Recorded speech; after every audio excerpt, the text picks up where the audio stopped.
हे युवान, कैसे आप लोग। तो कल हम लोग मोल कंसेप्ट डिस्कस कर रहे थे, तो वहाँ पे मैंने थोड़ी सी फॉर्मूला डिस्कस किए थे पार्ट 1 में।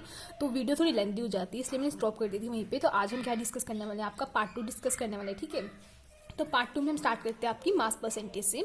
तो मास परसेंटेज क्या होता है? मास परसेंटेज होता है आपका mass of solute by mass of solution. Ma'am क्या मतलब सपोज करो मैंने क्या किया, शुगर लिया हुआ है, शुगर सोल्यूट हो गया आपका, और उसको मैंने किस में डाला, आपके पानी के अंदर डाला है, तो शुगर सोल्यूशन हो गया, ठीक है।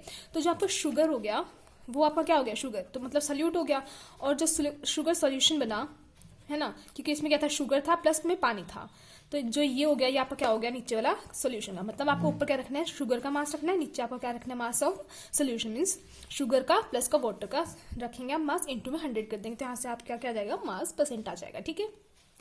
मोल फ्रैक्शन से क्वेश्चन आते हैं, तो मोल फ्रैक्शन क्या होता है आपका, मोल फ्रैक्शन होता है आपका किसी भी कंपोनेंट के जिसके हमें निकालने उसके मोल्स डिवाइड बाय में total moles of all the components. कैसे, एग्जांपल से समझ, देखो मैंने आपको बोला 2 मोल चीनी लिया, मैंने 2 मोल शुगर लिया है, उसको मैंने 10 मोल वाटर में डिसॉल्व किया है। तो मोल फ्रैक्शन निकालना है किसका, शुगर का। आपको वाटर का भी दे सकता है, लेकिन मैं शुगर कंसीडर करके चल रही हूँ, ठीक है।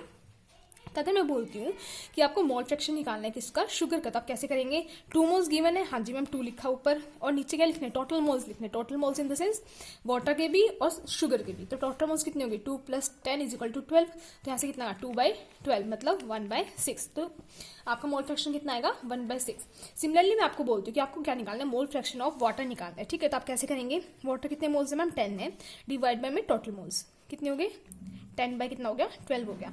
अब जो आपका आंसर आया है किसका, ये तो मोल फ्रैक्शन ऑफ वाटर आ गया, मतलब ये शुगर के आगे, तो इसको मैंने ईटा 1 से डिनोट किया, ईटा ए से, और इसको मैंने ईटा बी से डिनोट किया। तो जो इन दोनों के मोल्स का सम होगा, मोल फ्रैक्शन का सम, वो हमेशा 1 के इक्वल आएगा।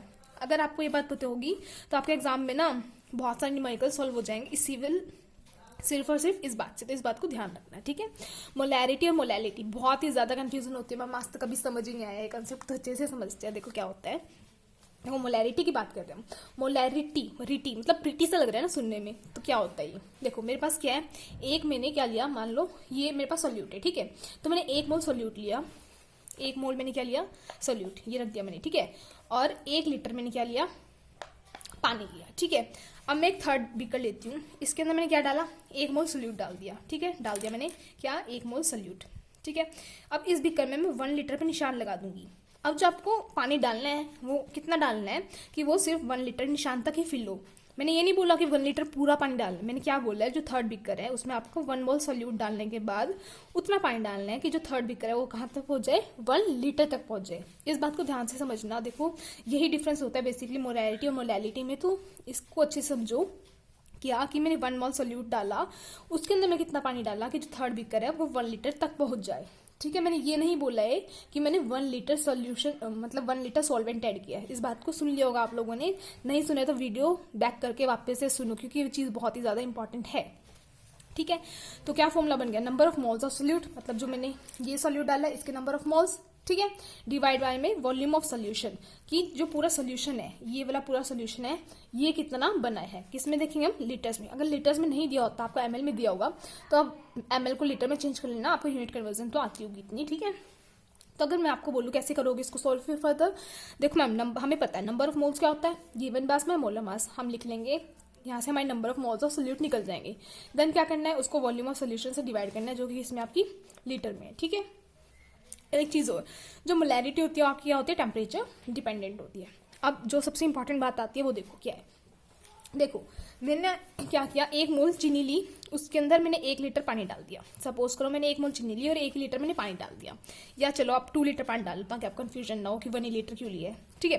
तो मैंने क्या किया, 1 मोल चीनी ली और उसके अंदर 2 लीटर पानी डाल दिया, ठीक है।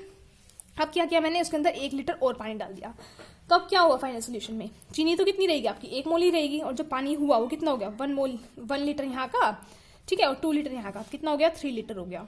तो मैम जो हमारे चीनी के मोल हैं वो तो 1 ही रहे, पहले भी और बाद में भी, चाहे हमने डाइल्यूशन किया है या नहीं किया है, वो तो हमारे सेम ही रहे। तो यहाँ से जो चीज़ निकल के आती है वो क्या है आपकी, कि जहाँ पे नंबर ऑफ मोल्स है सॉल्यूट के, ध्यान रखना सॉल्यूट के, वो क्या होंगे, कंजर्व होंगे, ठीक है। तो यहीं से आपको जो फॉर्मूला बनता है वो क्या बनता है, M1V1 = M2V2, मीन्स जो कि आपकी मोलैरिटी बिफोर डाइल्यूशन है वो किसके इक्वल हो जाएगी, मोलैरिटी आफ्टर डाइल्यूशन की, ठीक है।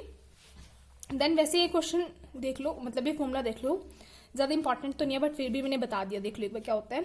देखो मोलैरिटी का एक फॉर्मूला होता है क्या, परसेंटेज मास, जो कि हमने क्या निकाला था, ऊपर निकाला था परसेंटेज मास, ठीक है।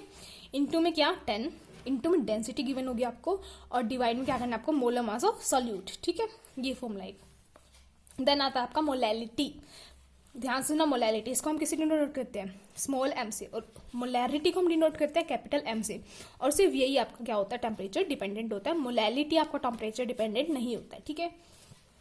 तो ये क्या मैम मोलैलिटी, ये देखो मैंने क्या लिया, वापस से 1 मोल सोल्यूट लिया, ठीक है। ये मेरे पास एक बीकर है, मैंने इसमें 1 मोल सोल्यूट डाल दिया। अब मैंने क्या किया, 1 लीटर पानी लिया, 1 लीटर पानी लिया मैंने, ध्यान से सुनो, 1 लीटर पानी लिया और मैंने 1 लीटर पानी भी इसके अंदर डाल दिया। तो क्या हो गया, 1 मोल सोल्यूट है, ठीक है, और 1 लीटर ही सॉल्वेंट है, इसमें मैंने 1 लीटर सॉल्वेंट डाला है, ठीक है। तो ये जो चीज़ बनेगी आपकी, वो बनेगी आपकी मोलैलिटी, राइट। तो मोलैलिटी का क्या फॉर्मूला हो गया ma'am, number of moles of solute divide by mass of solvent in KG, ठीक है। और number of moles of solute आप निकाल सकते हो कैसे ma'am, given mass by molar mass, ठीक है। तो ये आपका क्या हो गया, मोलैलिटी हो गया, राइट। देन मुझे एक चीज़ बताओ कि ज़्यादा डाइल्यूट कौन होगा, 1 मोलर होगा, सॉरी 1 मोलल होगा, स्मॉल m क्या होता है आपका, मोलल होता है, और कैपिटल M क्या होता है आपका, मोलैरिटी होता है। तो 1 मोलल ज़्यादा डाइल्यूट होगा या 1 मोलर ज़्यादा डाइल्यूट होगा, देखो मैं बता देती हूँ अगर आपको नहीं पता है तो। देखो मोलर में हमने क्या किया था, 1 मोल सॉल्यूट में हमने 1 लीटर पानी डाला था, है ना। और इसमें क्या किया था, 1 मोल सॉल्यूट में हमने उतना पानी डाला था, सिर्फ ये निशान 1 लीटर तक आ जाए, मतलब इसमें थोड़ा पानी की अमाउंट कम गई होगी, क्योंकि इसके जो सॉल्यूट था उसने पहले से जगह ऑक्यूपाई कर ली इतनी, तो पानी तो सिर्फ हम इतना ही डालना पड़ा, है ना। तो इसका मतलब ये ज़्यादा डाइल्यूट हो गया, मतलब 1 मोलल ज़्यादा आपका डाइल्यूट हो गया, ठीक है।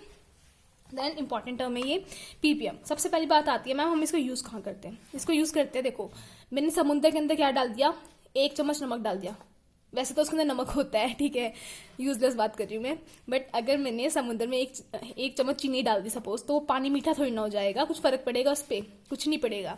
तो इसलिए जब बहुत ही ज़्यादा क्वांटिटी हो सॉल्वेंट की, तब हम जो टर्म यूज़ करते हैं वो कौन सी होती है आपकी, पीपीएम, ठीक है। तो पीपीएम का आपका फॉर्मूला क्या होता है, मास ऑफ कंपोनेंट जिसका आपको निकालना है, divide by total mass of solution into में 10⁻⁶, क्योंकि हमें क्या है पार्ट्स पर मिलियन की वजह से आपका क्या लगाया है 10⁻⁶, ठीक है। देन आता आपका क्या, इक्विवेलेंट मास, ये तो मैं बताती हूँ मैं, पहले देखो एन फैक्टर, देखो एन फैक्टर दोनों केस के लिए अलग होता है, एसिड के लिए और बेस के लिए। एसिड के लिए जो आपका एन फैक्टर होगा वो क्या होगा, कितने number of H positive ions निकलते हैं। फॉर एग्जांपल मैंने H2SO4 को ब्रेक डाउन किया तो क्या बनता है 2H positive plus SO4 2 negative, तो कितने H पॉजिटिव निकले हैं मैम 2 निकले हैं। तो इसलिए जो H पॉजिटिव होगा एन फैक्टर होगा H2SO4 के लिए वो क्या हो गया 2 है। अब मैं बोलती हूँ HCl के लिए बताऊँ तो कैसे ब्रेक हो गया, H positive plus Cl negative, तो कितना हो गया इसके लिए 1 हो गया, ठीक है।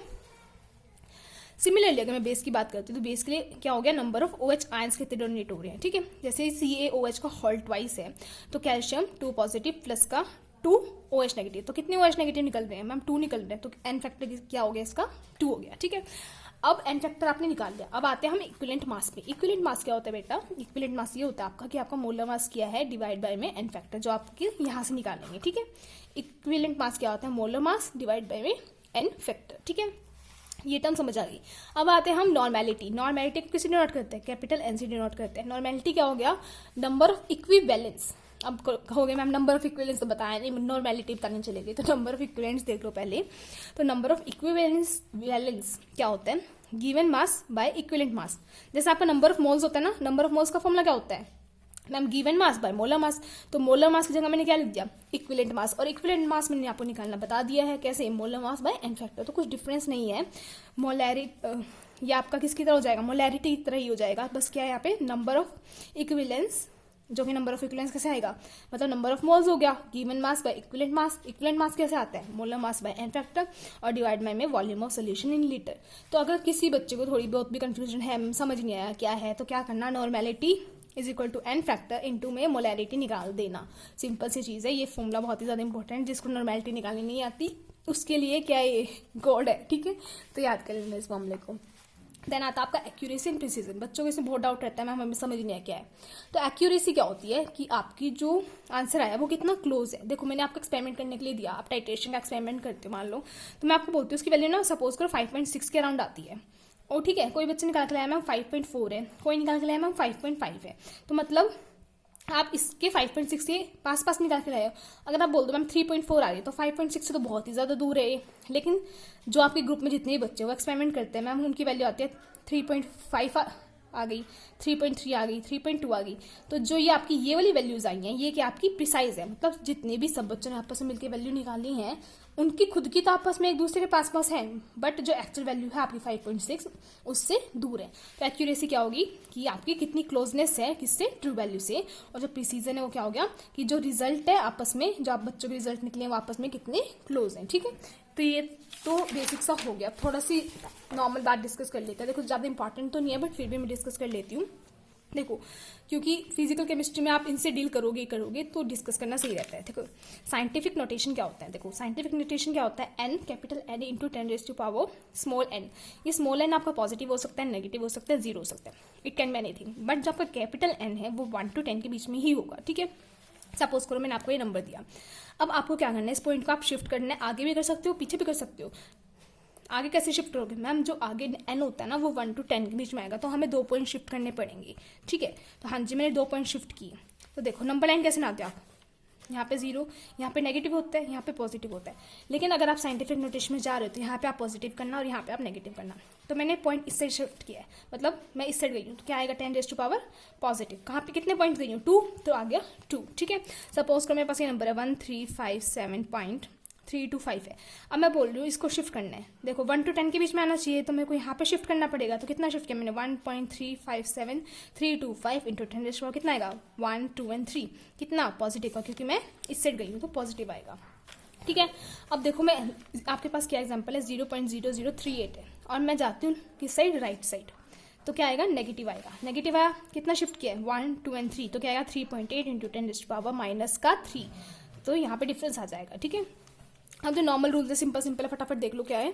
देखो अगर आपको मल्टीप्लिकेशन में दिया हुआ 10 की पावर मल्टीप्लिकेशन में है, मान लो आपको दिया हुआ 10 की पावर 3 मल्टीप्लिकेशन में 10⁻², तो आप क्या करोगे, इन दोनों की पावर को क्या कर दोगे, ऐड कर दोगे। ठीक है, सिमिलरली अगर आपको डिवाइड में दिया हुआ तो क्या कर दोगे, उनकी वैल्यूज को सब्ट्रैक्ट कर दोगे। देखो देख लेना एक बार, ये मैं थोड़ा ऊपर से बता रही हूँ क्योंकि इतनी चीज़ें नॉर्मल आपको आती होंगी। अब देखो ये वाला एग्जाम्पल देखते हैं, आपको ये दिया हुआ है तो क्या करना है मैम, यहाँ पे तो 10⁻² और यहाँ पे 3 है। बच्चे कहते हैं मैम इसको सॉल्व नहीं होगा, आगे हमें कैलकुलेटर की जरूरत है। बेटा क्यों जरूरत है आपको कैलकुलेटर की, इसको सॉल्व करो ना आगे। देखो इस पॉइंट को हम कहाँ शिफ्ट करेंगे, ऐसे। कहाँ शिफ्ट किया मैंने, लेफ्ट साइड शिफ्ट किया ना, ऐसे, तो क्या आएगा आपका पॉजिटिव आएगा। ठीक है, तो पॉजिटिव आया, 10⁻² थी, क्या किया मैंने, इंटू में क्या आ गया, 10⁻1 आ गई, तो कितना हो गया, मल्टीप्लीकेशन में रूल लगा दिया ना, अब 10⁻L इंटू 10⁻L। ठीक है, 10⁻² + 1 = 10⁻3 आ गई। अब तो ये नॉर्मल है, इसको सॉल्व कर सकते हो, आंसर ये आ गया। अगर आपको एग्जाम में यहाँ से यहाँ तक पूछना है तो क्या डिफिकल्टी है, क्यों चाहिए आपको कैलकुलेटर, मुझे बताओ। ठीक है, देन आता है आपका सिग्निफिकेंट नंबर्स। देखो सिग्निफिकेंट नंबर्स बहुत ही सिंपल है, बहुत ही इजी रूल्स है। क्या है, देखो सिग्निफिकेंट नंबर्स क्या है, अगर आपके नॉन जीरो नंबर्स हैं, सपोज करो 1 to 9 के बीच में कोई भी नंबर है तो वो आपका क्या आएगा, सिग्निफिकेंट होगा। ठीक है, मानेंगे हम उसको। बट जो आपके जीरोज हैं वो आपके 3 केसेस बन जाएंगे। देखो मैं फास्ट बता रही हूँ थोड़ी स्पीड स्लो कर लेना क्लिक करके। ठीक है, देखो जीरो क्या होगा, आपके 3 टाइप के जीरो होते हैं, एक लेफ्ट जीरो, एक मिडल जीरो, एक राइट जीरो। राइट जीरो के भी 2 पार्ट हो जाते हैं। लेफ्ट जीरो क्या होता है, देखो पहले लेफ्ट जीरो अगर आपका विद या विदाउट डेसिमल हो तो वो सिग्निफिकेंट नहीं होता। सपोज करो मैंने 004 लिखा, अब मैं बोल रही हूँ मैंने 004 आइसक्रीम्स खाई, कोई मतलब उस चीज़ का, मतलब खाई तो मैंने 4 ही आइसक्रीम है ना, तो इसका मतलब ये दोनों जीरो क्या है, सिग्निफिकेंट नहीं है। तो मैं आपको बोलूँ कि सिग्निफिकेंट नंबर हैं कितने, तो आप क्या बोलोगे, हम सिर्फ 4 ही है, क्योंकि 4 किसके बीच, फर्स्ट रूल लग गया ना, नॉन जीरो वाला। ठीक है, तो सिग्निफिकेंट नंबर कितने हैं, 1 है।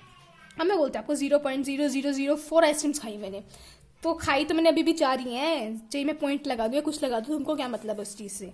कितने आगे सिग्निफिकेंट नंबर्स, मैम 1 आ गई। ठीक है, देन आज की आपकी मिडल जीरो, मैं बोल रही हूँ मैंने 7 से 7 आइसक्रीम खाई वो भी सर्दियों में विच इज़ नॉट पॉसिबल।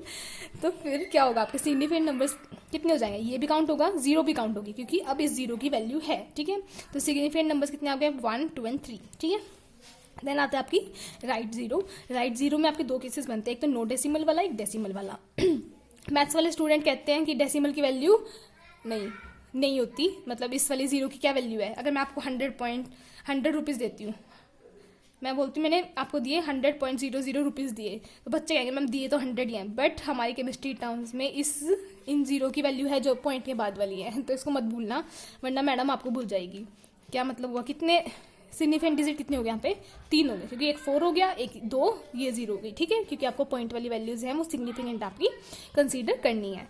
और जो पॉइंट से अगर डेसिमल नहीं है तो वो कंसीडर नहीं होगी। अब मैंने 100 आइसक्रीम खाई, तो आप मान लो मैंने एक ही आइसक्रीम खाई है, ठीक है, तो क्या हो गया, सिग्निफिकेंट नंबर आपका कितना हो गया, 1 हो गया।